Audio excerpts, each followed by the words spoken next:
जिन्होंने नोटिस दिया है, आपने रूल 72 में ये टेक्निकल विषय उठाने का मौका दिया जा रहा है। मेरा एक बहुत विनम्रता से एक रिक्वेस्ट है, अभी जैसे हमारा समाजवादी ने कहा कि मुस्लिम महिलाओं का आरक्षण होना चाहिए, ये असंवैधानिक बात इस तरह का रूल 72 में ना बोले। धर्म के नाम पर यहाँ रिजर्वेशन नहीं हो सकता, संविधान में नहीं है, इस तरह का बात ना करें। आपने नहीं बुलाया आज ही क्यों महिला विधेयक को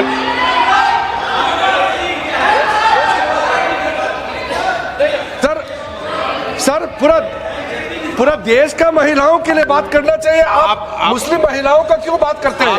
ये राजनीतिक है, ऐसा मत कीजिए। आप पूरा देश का महिलाओं के लिए बात कीजिए।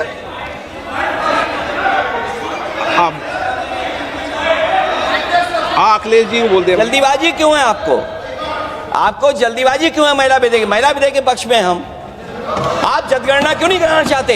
ये अध्यक्ष महोदय, आप सेंसस ये इसलिए नहीं करना चाहते हैं कि जैसे ही जनगणना होगी हम सब लोग जाति गणना मांगेंगे, जाति गणना होगी तो हम आरक्षण मांगेंगे, इसीलिए आप लोग धोखा दे करके आना चाहते हैं। जी आपको भी पर्याप्त मौका देंगे, सबको पर्याप्त मौका देंगे।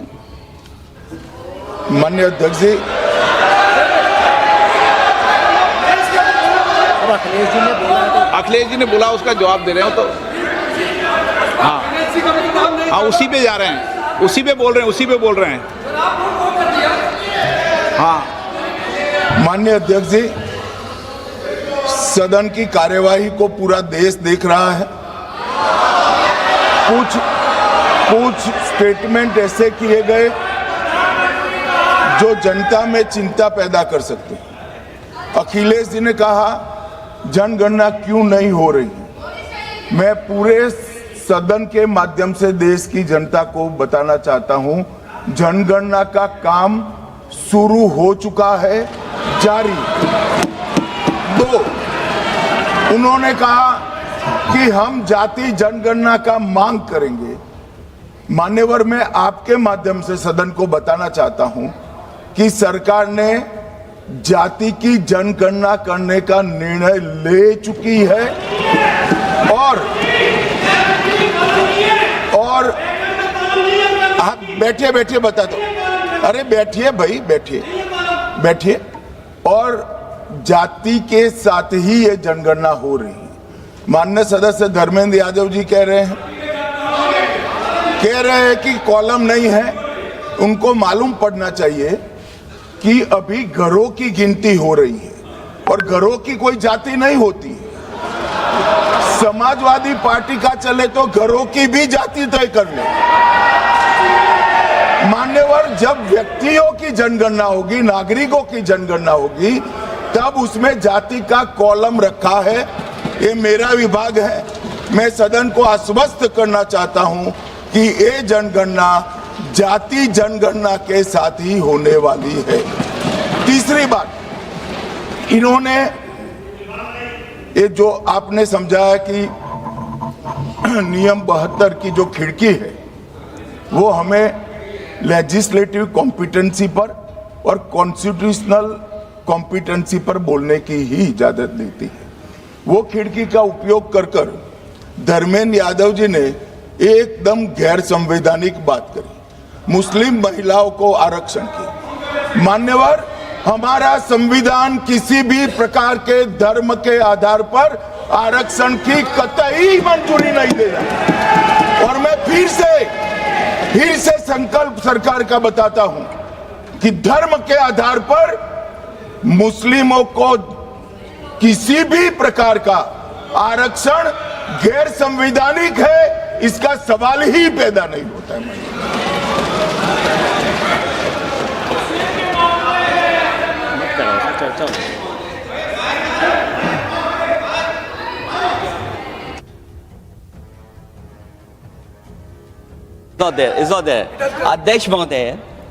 अध्यक्ष महोदय, अनडेमोक्रेटिक बात माननीय मंत्री जी ने कही।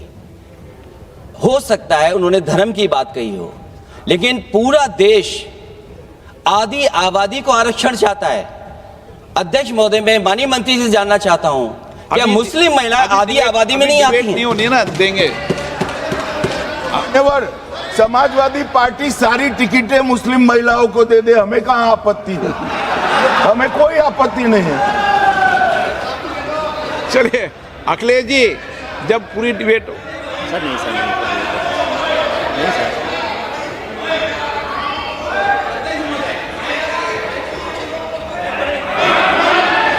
अच्छा, अध्यक्ष महोदय, बहुत विनम्र उससे होकर के किसी को हर्ट न करे, वो बात भी मैं कहना चाहता हूं। अध्यक्ष महोदय, जब माननीय प्रधानमंत्री जी को पिछड़ों से वोट चाहिए था, तो माननीय प्रधानमंत्री जी अपने आप को कहा कि मैं पिछड़ी जाति से आता हूं। चलो ये नहीं, चलिए आगे बढ़िए। अब आप डिबेट मत करो ऐसे, ठीक है ना। चलिए doctor कोकोली Ghosh,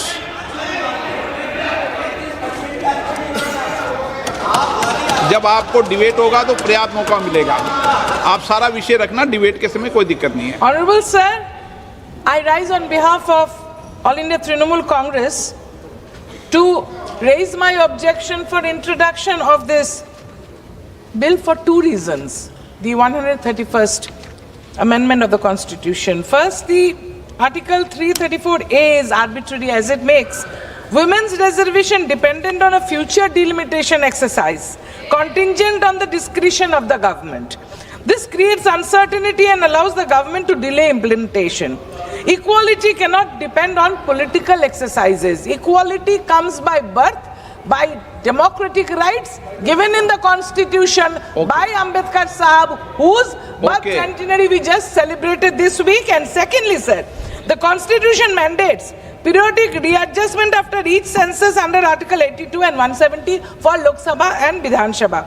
This bill deletes that mandate and substitutes it with executive discretion, converting it into obligation into political choice. And also, women should be elected to the additional seats like All India Trinamool Congress always feels more than 33% before even 2023 when the bill was passed. And women will be elected to the additional seats created through reservation without cutting the seats of the existing male MPs. This is chauvinism, this is anti-democratic, it is unconstitutional. Thank you, sir. मुझे लग रहा है कि सदन में सभी मान्य नेताओं को विरोध बिल का करें, उसके पहले अपने मत को दे देंगे तो देश समझ जाएगा। इसलिए पूरी डिबेट के समय मत देना, अभी विधायी क्षमता पे कर लो। चलिए, नहीं वो तो ठीक है, लेकिन मैंने कहा एन.के. प्रेमचंदन जी समझा दो इनको। और आप तो एन.के. प्रेमचंदन जी, आप रूल्स में बोलना, ठीक है ना। अगर आप रूल्स में नहीं बोलोगे तो लोग ठीक नहीं समझेंगे। Thank you very much, Mr. Speaker, sir. Sir, I rise to oppose the introduction of 131st Constitution Amendment Bill on the following 6 grounds, and that to the constitutional grounds. I am questioning and challenging the constitutional competency as well as the legislative competence of introducing this bill. So kindly, according to Rule 72(1) proviso, kindly provide me some time so as to elucidate my case regarding the legislative competence of the bill. Sir, number one, the 131st Constitution Amendment Bill is not meant for the women reservation, but it is meant for the delimitation. That is the basic objection we are raising. Sir, always the Honorable Minister, the Home Ministry is always talking about the women's reservation. Already, as per the constitutional provision, this House unanimously, except 2 honorable members, this House unanimously passed the Women Reservation Bill by 2023 Act. That has become the part and parcel of the Constitution that is in existence. That is the same Home Minister has moved the bill, or the government has moved the bill, and that was unanimously passed except 2 members who have voted against. So that bill is in existence. At the time of passing the bill, see, coming to the statement of... Sir, no, these are all technical points. These are all technical points. Sir, these are all technical points. Statement of objection reason should be in consonance with the contents of the bill. That is also a legislative practice. Here it is missing, para 6. Sir, kindly see para 6, just K.C. Venugopal has pointed out it. The next census and the consequential delimitation exercise thereafter will take considerable time. Sir, whether the government is not aware of that, the delimitation process as well as the census process will take time, so that after the delimitation, the women reservation bill can be made practicable only by 2034. At the time of Exactly. at the time, so that means the statement of objection reasons are not. Sir, please. And no another very आप तो पूरी bill pay debate करने लगे